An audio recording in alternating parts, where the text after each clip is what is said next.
Brent Sadler joins us now. He's with the Heritage Foundation. Brent, are we ready for war over Taiwan? It's a tough question. I think if we had a fight now, unfortunately, what should have been a very quickly and decisively decided war will actually drag on to years because we don't have the numbers in capacities, the number of ships. We don't have the amount of munitions, which is playing out right now in Ukraine and proving to us that we have undercut our military strength for far too long. So it should have been a decisive war, but not. In your judgment, do you think the Chinese are on the verge of going after Taiwan? Do you think it's imminent?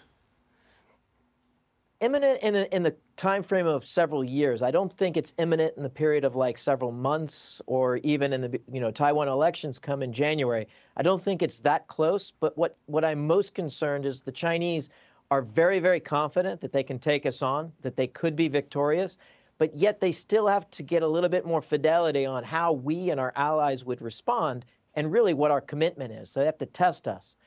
Some would call it an intelligence pool. And that could be a violent test where they ram one of our ships or they bump one of our aircraft in basically an orchestrated crisis to see exactly how responsive we are. This exercise up in near the Aleutian Islands should be seen in that same kind of lens, a test of our resolve and also our capacity. That's very troubling. I'll move on to a different subject here. I want you to take a look. This is an op-ed. I'll read from it. The DEI threat to our military academies, these once venerable institutions which claim to prioritize duty, honor, country, and excellence, have become vectors for leftist ideology. Today, they all too often emphasize diversity over honor, equity over excellence, and inclusion over duty. You're a former Navy captain. Is DEI a serious threat to our military? Well, yes, but I would say it's actually Marxist-Leninist ideology that's wrapped in this DEI kind of nomenclature. And it's nomenclature and it's diktats and the commissars that are enforcing this. You actually have naval instructions that direct every command down to fighting units to have a DEI agent. So this is akin to like political commissars. Jeez. So it's a hollowing out and an erosion of the support and the patriotism that many Americans want to exude when they join the military. It's an erosion from the inside. Wait, sir, I didn't realize that.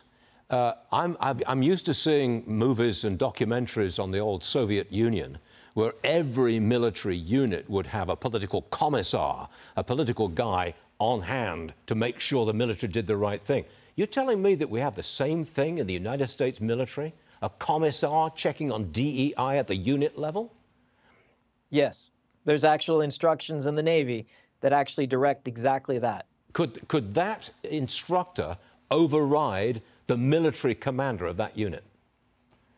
Now, the way it plays out, as it did even in the Soviet Union, is a lot more insidious. And the idea is that if a commanding officer was to, focus in on the discipline of his crew, did something that she didn't appreciate, or that DEI officer decided was against the diktat, then it's not a right there in the ship. It actually is reported up the chain of command to, someone in a political position or someone in a civilian position well above that commanding officer. And so it erodes the confidence of our warfighters. And it starts at something like this.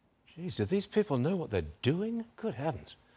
Sir, that was very eye-opening to me, and I'm sure to our viewers. And we thank you very much for coming on the show and telling us all about it. We appreciate that, Brent. We really do. Thank you, sir. Absolutely. Keep an eye on Alaska.